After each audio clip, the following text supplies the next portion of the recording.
Good evening, everybody. Thank you so much for joining us this evening. About 2 weeks ago, there was an article that was doing the rounds. Right? There was an article doing the rounds, and I think I must have received it about 4 or 5 times, entitled Cold, COVID and Chaos. And there was just such tremendous insights in this article that I was very grateful when my colleague and friend Raylene introduced me to the author of the article, Trevor Waller. And we are just so grateful to have Trevor today speaking to us, sharing some insights, specifically around the book that he wrote over the 22 days of Corona. Each day of Corona, he shared a lesson, and there was such an overwhelming response that he compiled all those lessons into a book, which all of you will be receiving after tonight. Trevor is at heart a teacher. He is an ex-King Davidian. He taught at King David, and he has so much to share with us this evening, and he'll tell us a lot more about himself as well.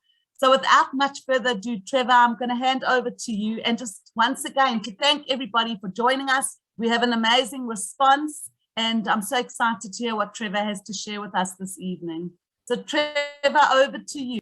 Thank you very much, Danny, and hi everyone. I'm really grateful for the time. I was doing some research on adult education once, and I read somewhere that the worst thing you can do to an adult is waste their time, because adults have so little of it. So I really hope that as I say, I'm grateful for your time, and I hope that tonight will definitely not, I hope it will not be a waste of time. I'll certainly do what I can not to waste the valuable time that you have. And I'm very grateful that you've logged on at 7 o'clock to the strange thing that we're all getting used to, these virtual meetings. Do I need to check sound, Danny? Are we good? Okay. So let's go straight in. All good, Trevor.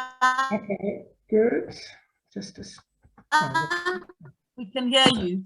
Great. Okay, lovely. Okay, so where did it start for me?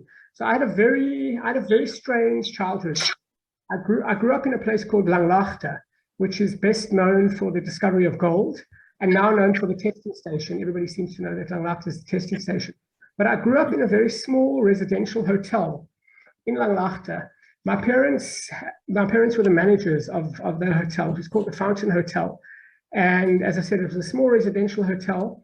And I was a little Jewish boy going to King David Victory Park. My mother schlepped us every day from Logotherapy to Victory Park. And I would come back every day from the hotel. And the hotel was a strange place. It was 1970s apartheid South Africa. The front of the hotel was completely white. It's where all the white people came to get very drunk. And the back of the hotel was where all the servants were. And as a little boy, I spent my time traversing these two very strange worlds. And as a very young child, I didn't like the front of the hotel. I felt very uncomfortable there. I found the white men in particular to be very scary. They were bullies, they were racist, they were rude. And so I preferred to spend as much time as I could in the back of the hotel with the workers. And every day I would come home, literally, I would come home from school every day. And I would go into the back of the hotel, take a beer crate and upturn the beer crate and sit and do my homework in the back while the cleaners sang and they walked around and did their thing. And one day in grade 3, actually, 1976, I was in standard 1 then, or grade 3. And I was doing my homework. And there was a young guy, he must have been about 20 years old. His name was Moses. And Moses was watching me do my homework, and we started chatting, and he said to me, I really want to be a waiter. Moses's job at the time was to wash glasses. That's literally what he did. He was called a scullery boy in those days. And every single day, Moses spent the entire day washing glasses. And there were a lot of glasses at the hotel because there was a lot of drinking. And when Moses said to me, I want to be a waiter. And I said to him, well, why don't you ask my father? And he looked at me and he said to me, I can't read or write. And I listened to I looked at him, and my brain started ticking. What do you mean you can't read or write? How can an adult not be able to read and write? And in a weird way, even though I didn't know it at the time, it was really my introduction to apartheid, that there was a grown man who couldn't read at all. So I decided there and then, all of 8 years old, in grade 3, I decided that I was going to teach Moses to read and write, which I subsequently did. I came home every single day from school, took out my books, and I taught Moses to read and to write, English, obviously. And Moses ended up getting a job as a waiter. My father gave him a job as a waiter, and went on to get a job with a company car. And he really took himself off in life. And I didn't realize it at the time, but besides for the fact that Moses gave me the greatest gift of all, which was that I discovered that I wanted to be a teacher. And I always wanted to be a teacher my entire life. In fact, I played school until high school. But I learned a very valuable lesson from Moses, which I only realized much later on.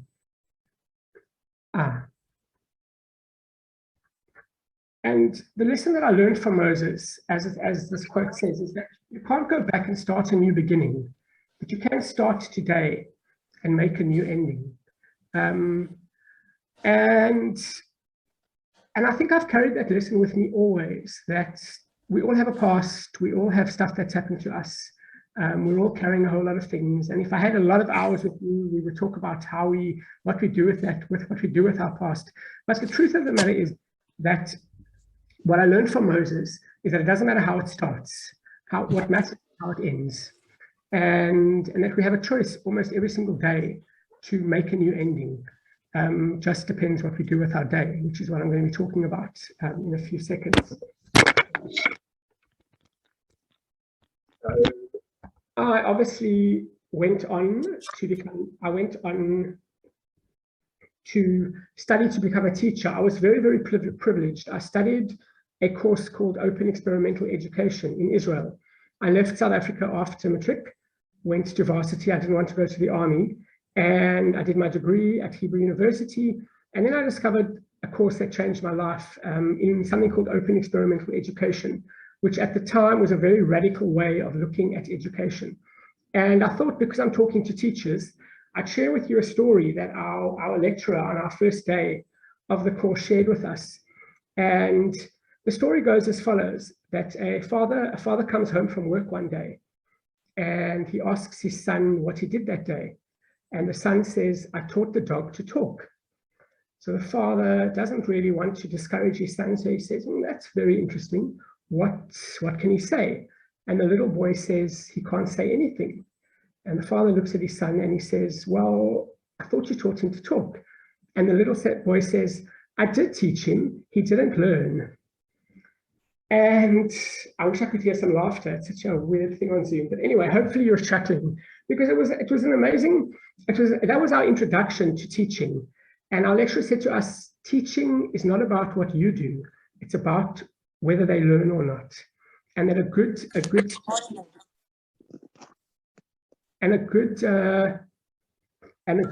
teacher needs to make sure that they've learned.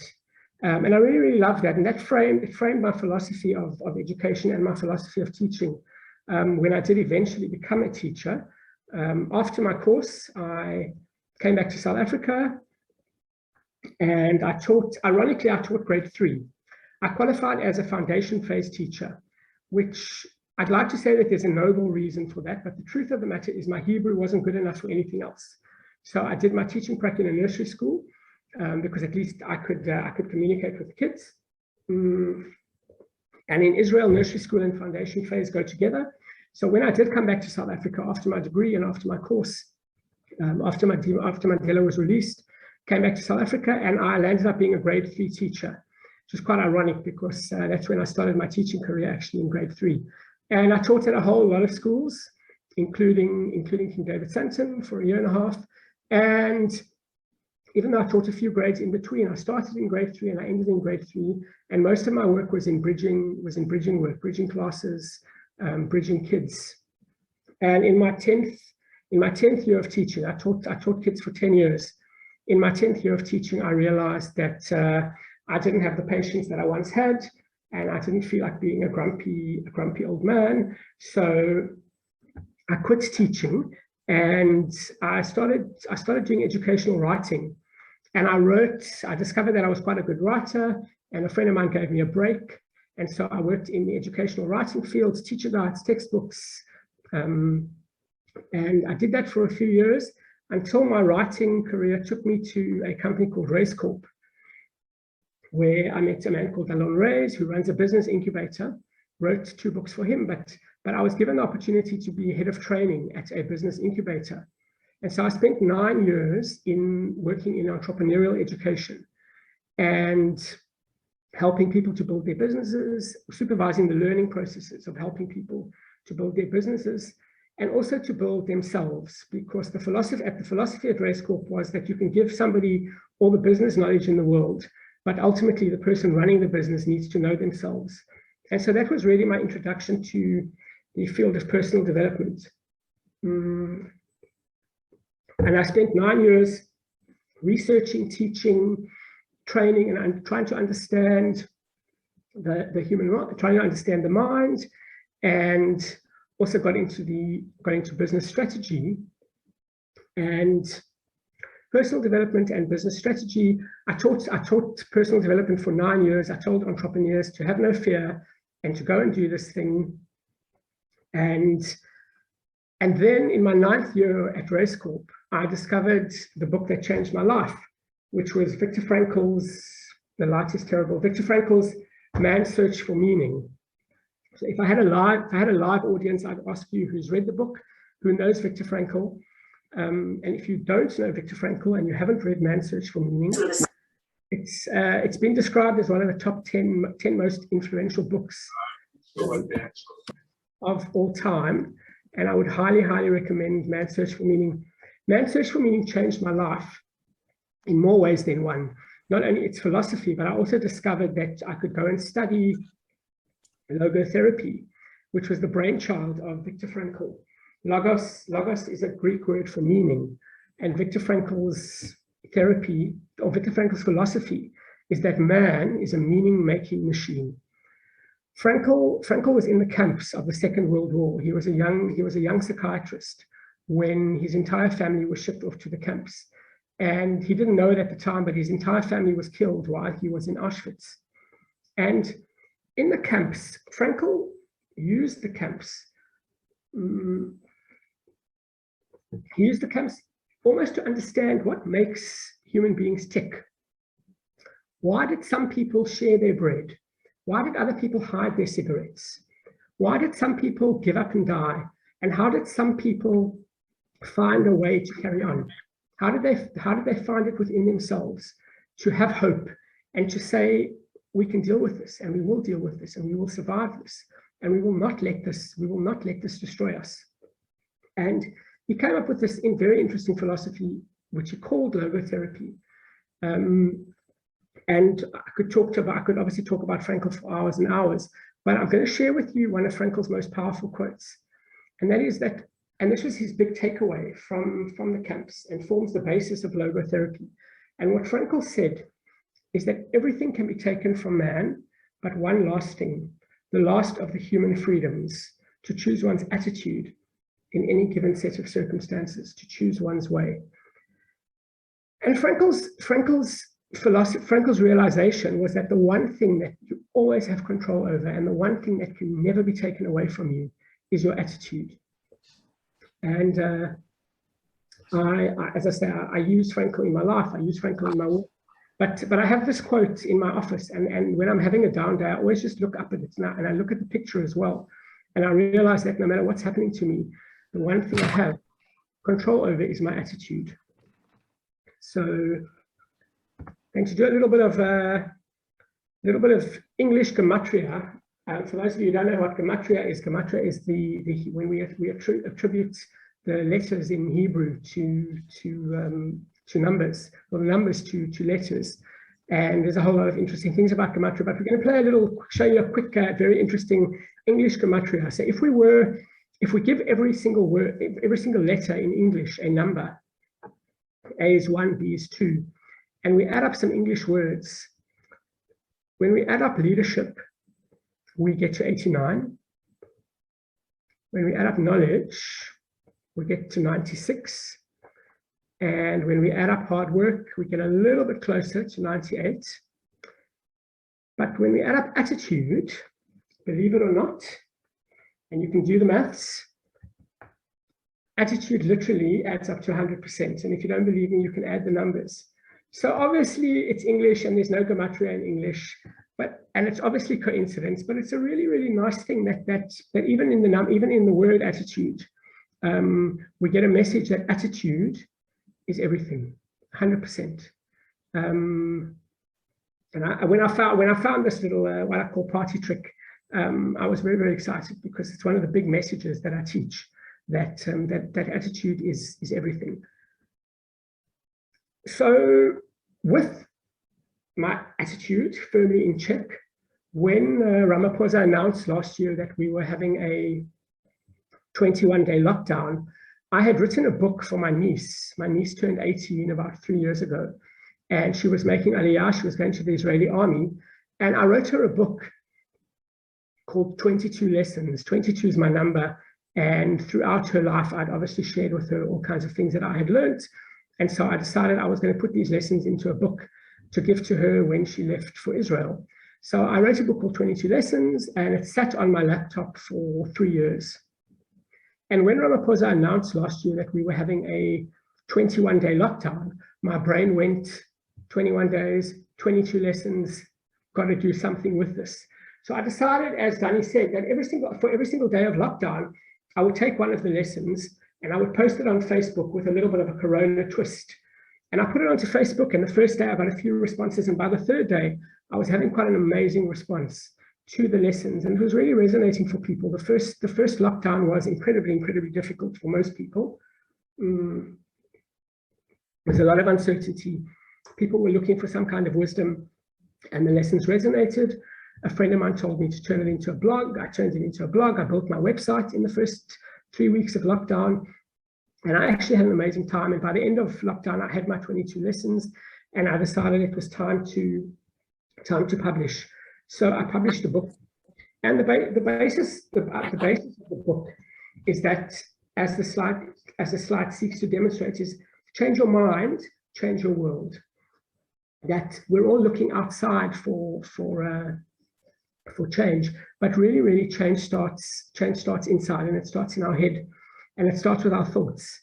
And again, if I had many hours, I would talk about this, but I don't have a lot of time. So what I'm going to share with you today is one or two of the lessons from the book, and then we can chat about them. So when I start, so if you were in a room, I would ask you the question that this guy at the podium is asking, who wants change?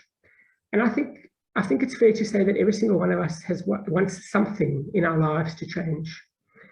And so if we were in a room and I asked you who wants change, I feel fairly certain that most of us would put up our hands. Unfortunately, it's not the right question. We're asking the wrong question. The question that we need to ask is a much more fundamental question, and that is, who wants to change? That little word changes the question completely. Because for most of us, I speak for myself, obviously, most of us are waiting for change and wondering when change is going to walk through that door. And change is not going to walk through the door, because the truth of the matter is that if we want change, we have to change. We have to change. Change is a verb. And I taught English, so I know that it's also a noun, but for purposes of this talk, change is a verb. And if we want change, we have to start thinking differently, and we have to start doing things differently. Change is an active thing that we have to undertake, and we have to make a decision. Okay, it's not about wanting change, it's about wanting to change. And when you put that little to into the sentence, things do start to change. And the magic ingredient, which is leading me to lesson 1, the magic ingredient is trust.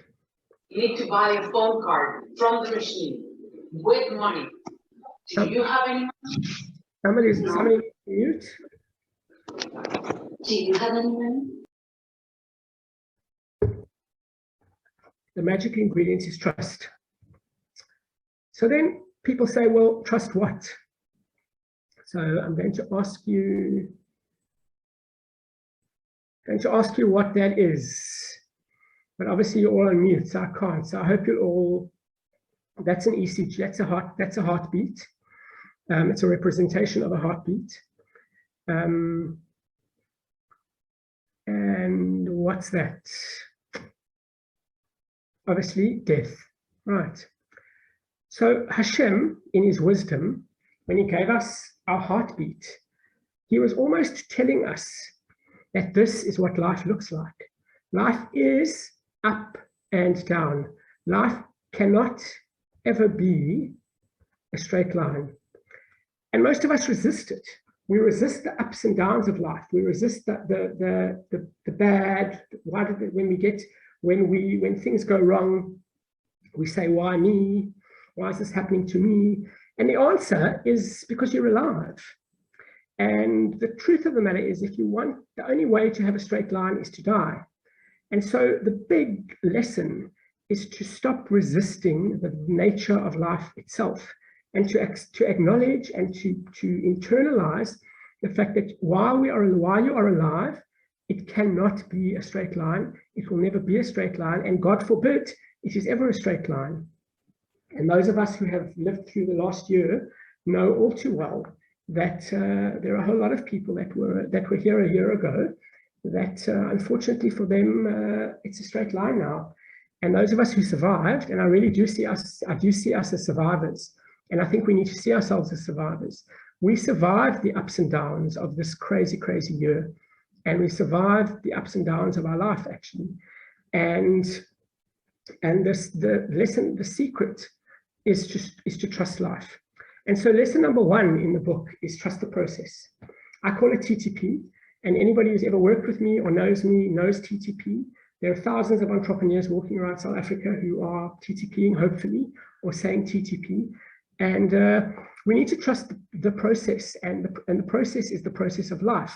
We need to trust that sometimes it's good, sometimes it's bad, sometimes we're up, sometimes we're down, and to stop resisting it, and to just to accept it. As this diagram shows beautifully, that's your plan, and that's reality. And because you're teachers, I found a better way to demonstrate that. Yeah, you're planning for the school year, and what the school year looks like. Yeah, it's a highway. It's a highway. It's crazy. It's up and down, and we make plans. And underneath TTP, underneath trust the process, is a decision to do something very, very difficult, and that is to stop worrying. Okay, worry, and I wrote about this in the 3 C's. Worry is truly the greatest waste of imagination. We have an imagination. Our imagination can let us dream. It can let us plan. And instead of that, we choose to worry because, to go back to the heartbeat, we live so much in the future and in so much worry that we actually don't do much with the day. And I often say that the greatest gift of COVID is that we never saw it coming. Because if we'd seen it coming, if someone had said to me 6 months, or to any of us, 6 months before COVID, you're going to have to stay home, you're going to work from home, you're going to teach online, you're going to wear a mask, we all would have worried, right? The reality of the matter is we didn't have any time to worry about COVID. COVID arrived, and every single one of us handled it. We just handled it, which is what we do as human beings. We handle what life throws at us, but we don't trust ourselves to handle it. So the invitation in lesson number 1 of the book, the invitation in Trust the Process, is to watch the worry. Okay, really, really, really watch the worry.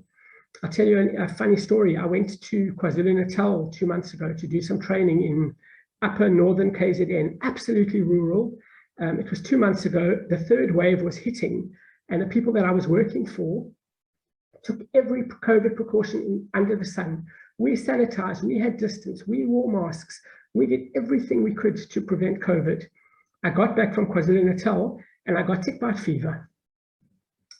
I didn't get COVID, a little tick got me. And it was an amazing story, but also an amazing lesson, because so often in life, the things that we worry about don't happen. And it's the things that we don't see, the things we don't even anticipate, the things we don't even know is going to come, that clap us. So if you know that 90% of what you're worrying about is almost inevitably not going to happen, and it's something from the shamayim, something from the sky that's going to come and get you, then why worry? Take a breath and choose trust. That's what we replace worry with. We replace worry with deep, deep, deep, deep trust. And once again, if I had lots of time, I would go into this and how we do it. But what I want to share with you today is just one or two tools that I have found incredibly helpful in learning to TTP, learning to trust the process. And the first tool, before we go to the tool, let's go to Madiba. Madiba gave us the answer. When Madiba was inaugurated, they asked him, how does it feel to be at the top of the mountain? And he said, I've discovered the secret that after climbing a great hill, one only finds that there are many more hills to climb. And it's so true, because so often we think, when I get there, when I land the perfect job, when I land the perfect relationship, when I have my kids, when, I'm going to rest. It doesn't happen, that doesn't work that way. As soon as you achieve the goal, all you do is you see the next mountain that needs to be climbed and the next mountain that needs to be climbed. You just can't see the mountains while you're climbing.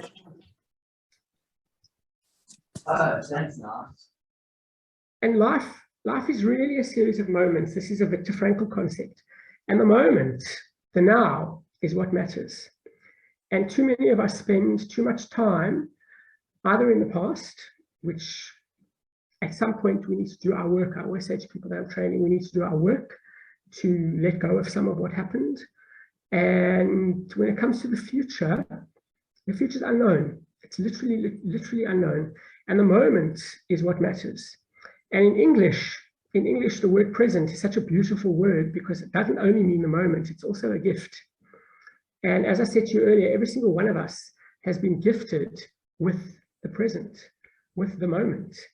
And we don't spend enough time cherishing it. We don't spend enough time cherishing the day. As Winnie the Pooh, who is one of the greatest philosophers who ever lived, Winnie the Pooh says, what day is it? It's today's Squeak Piglet. And Winnie says, it's my favorite day. And I think more of us need to be like Winnie the Pooh. We need to start making today our favorite day, because tomorrow is not promised to anybody. And we need to bring ourselves into the moment. We need to recognize that the moment is a gift and the day is a gift. And we need to start giving that day our all, rather than worrying about what may or may not happen. And when I was teaching, one of the things I used to hate about staff rooms is you'd walk in on a Monday morning and somebody would say, and you say hello, and somebody would say, 5 days to Friday. It's absolutely, it freaks me out to this day. You know, I just, like, what do you mean 5 days to Friday? It's Monday. You know, what about Monday? What about Tuesday? What about Wednesday? And if you're living a 5 days to Friday life, then I'm going to, in the nicest way possible, tell you to stop it. Because there's 5 days before Friday, and every single one of those days is our gift. And we need to give every single one of those days our everything. We celebrate what's working, and then we address what's not. But first we celebrate what's working before we address what's not. And a lot is working, and there's a lot to be positive about, and there's a lot to be hopeful about. And I know I heard somebody, as you call on, somebody wasn't on mute, and he was talking about Afghanistan. And my immediate thought is how grateful I am to live where I live. Not that Afghanistan is something to compare it with, but there's a lot of people, and a lot of people in a lot of hardship in the world at the moment, and we're privileged in many ways, and we need to recognize the privilege and celebrate what's working. So the first tool that I want to share with you is to be sober. Sober stands for 5 letters, stop. This is what we do when our mind is racing and we're worrying and we're freaking out and we're panicking or we're reacting. We need to stop. We need to observe what's going on. Just observe. Don't react. Don't get into a huff. Don't freak out. observe what's going on, and then we need to breathe. And I often call breath God's antidepressant. We really need to slow the pace of our lives down. And we live hectic lives, but we can slow the thoughts down, and we can slow the racing down, and we can slow the worrying down, slow the reactivity down. We breathe, and then we take a second to evaluate the situation. Could it mean something else? And then we respond. Okay. Sober is a tool that has served me in my life a lot. And when I was in KwaZulu-Natal 2 months ago, I was training a group of people. They were all Zulu speaking, so they didn't understand English, but I had everything interpreted. And I taught this concept to my group. And then I went back a month later to meet them again. And when we were checking in, one of the guys who's an entrepreneur, he's got a small little tuck shop, struggling, so poor. And when I asked him to share how the last month has been, he shared with us that when he came to the first training, he was so stressed out that he was going home every single night and drinking and getting completely drunk to deal with his stress. And after the training, he stopped drinking, which we all, of course, applauded. And then it hit me later that I think he may have taken this tool literally, and he made himself sober. But I thought it was such a lovely understanding of it, because when we're in worry and when we're in frantic and when we're in reactivity, it's almost like we're drunk. And we need to calm it down. We need to calm it down. We need to watch our thoughts. We need to slow the process down, stop being reactive, stop freaking out, stop worrying about what hasn't happened yet, and just take a couple of breaths. Take a couple of breaths. Evaluate the situation. Something else. No, I've forgotten his name.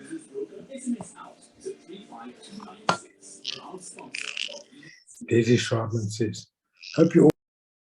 So, and the second tool that I want to share with you is to get rid of the disabuse yourself of the notion that you can control anything. Okay, there's almost nothing we can control, and I think that COVID, the gift of COVID, is that COVID has almost taught all of us that almost nothing is in our control. This thing came from nowhere. Suddenly we were in lockdown. Suddenly we were on Zoom. Suddenly we were working from home. Suddenly we were wearing masks. And I think it's shown most of us that we have very little control over the external world. And you ask yourselves a different question. You ask yourselves, how can I influence the situation? And when you switch your brain from control to influence, you get into a completely different headspace. I shared with Danny and Joe before this that I'm always nervous before a talk. But what I do is I say to myself, okay, I can't control anything. I can't control who's coming. I can't control what time we're starting. I can't even see faces, right, in this new crazy world in which we live in. But I can influence the situation. I can be prepared. I can breathe. I can make nice slides. And when you ask yourself, how can I influence the situation? And then you ask yourself a second question, which is, what is the right action for the present moment? Yeah, just for now, what is the right action for this moment? You're in a different headspace. You're not trying to control the kids. You're not trying to control the partners. You're not trying to control the government. You're not trying to control the traffic. Your headspace is just in influence. What can I do to influence the situation? And then I do what I can to the best of my ability. I don't know about you, but most teachers I know are control freaks. I was a control freak for a very, very long time, until I realized can't control if the kids learn, can't control if they come, can't control how well they do. I can influence them to the best of my ability, and then what they do with that is up to them. That little word in bracket, dharma. Dharma is an interesting concept. We all know about karma. Karma is the thing we bring from our past life to now, to the present, to our current lives. Dharma is a much more interesting question for me. Dharma is you ask yourself, what is the right action for the present moment? You keep bringing yourself back to the present.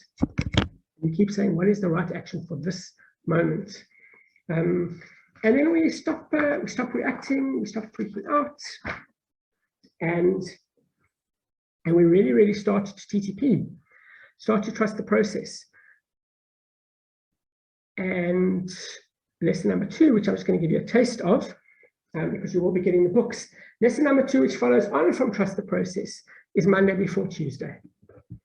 Honestly, it's Monday today.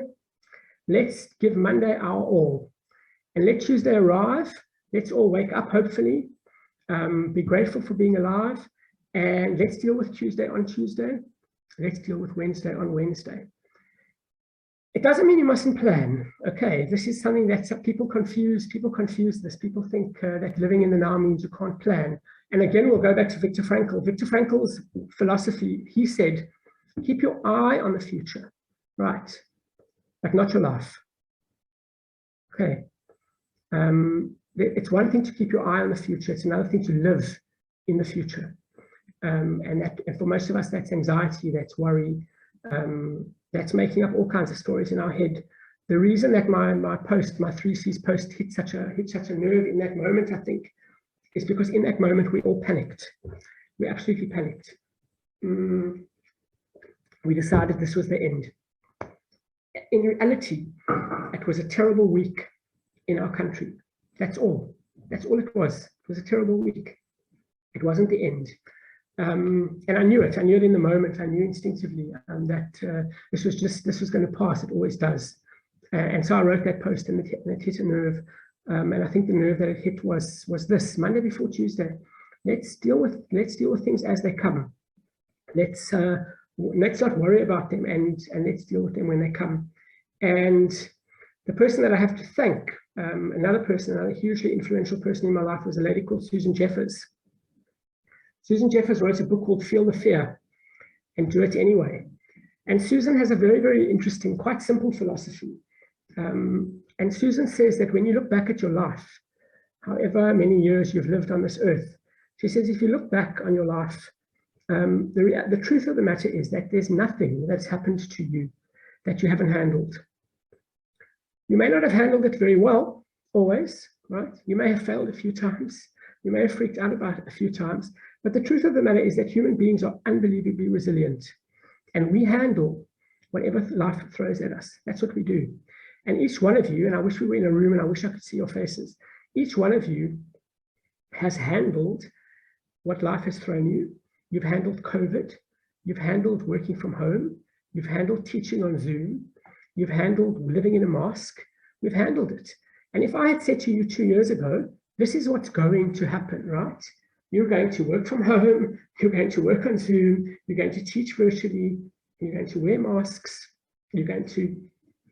If I had said to you, this is coming, you would have gone, oh my God, there's no way. Look at us now. Look at us. We've handled it. We've handled every single thing of this crazy, crazy year. So the invitation is to take this slide, and I'm very, very happy to send it to all the participants, and put it somewhere. And when you start to freak out, and when you start to worry, and when you stop trusting the process, you take a deep breath. Literally, and if you were in a room, I'd say, breathe, everybody, right now, take a deep breath, and start to trust. Start to trust that whatever happens, I'll handle it. Why? Because you have. And if you have, you will. And you'll handle it. I've just handled a talk where I can't see anybody's faces, right? And if you told me 2 years ago that I would be doing a talk for 60 Chicken David teachers where I couldn't see any of their faces, I would have been like, there's no way, right? Guess what? I handled it. That's what we do. We handle it. And so if you want to live a fearless life, right? Not a fearless life, because that's a stretch. But if you want to have less fear in your life, the invitation is to start trusting yourself, start trusting the nature of life itself, know that sometimes it's up and sometimes it's down, and trust very, very, very deeply that no matter what happens in life, you will handle it, because that's what we do. And I handled it, right. I handled it, and I even made it on time. I was told the other day that it was too long, so I shortened it. But 100 other things I'd love to share with you, but we don't have the time. So I'm going to open to questions.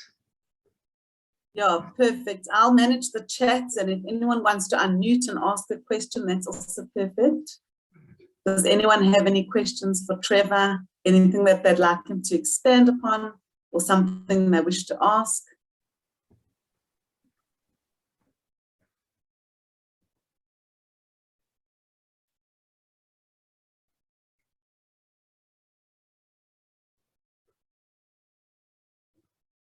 Don't be shy. One question.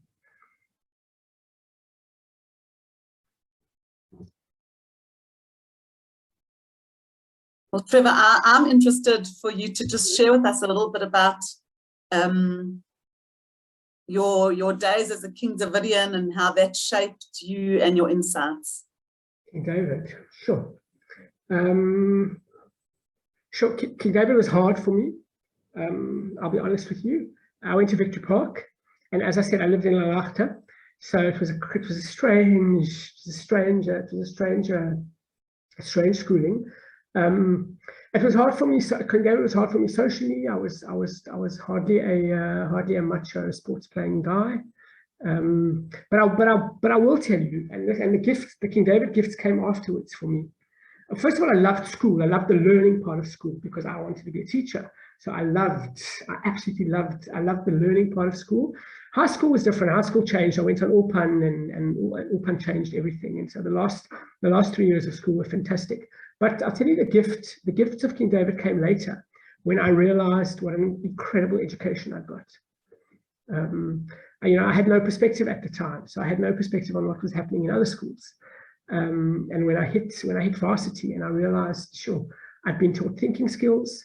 I'd been taught to speak up for myself, which was a gift that at the time in 1970 South Africa, kids who were going to school weren't being taught to speak up for themselves.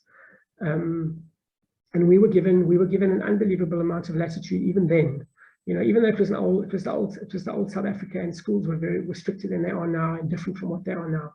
But we were really given, we had a voice.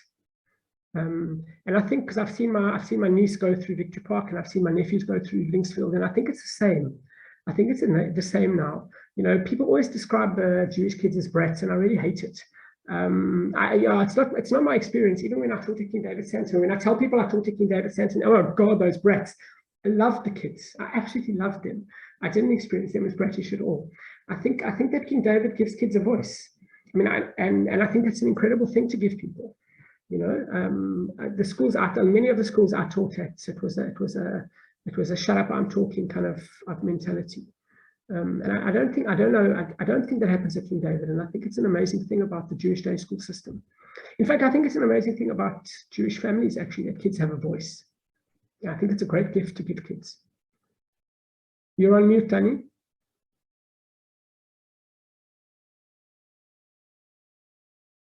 We have a question for you in the chat. Yay. How to manage children's anxiety in these times. They don't necessarily have the tools available to adults, and it's very hard for them to have perspective when your teenage formative years are difficult to begin with.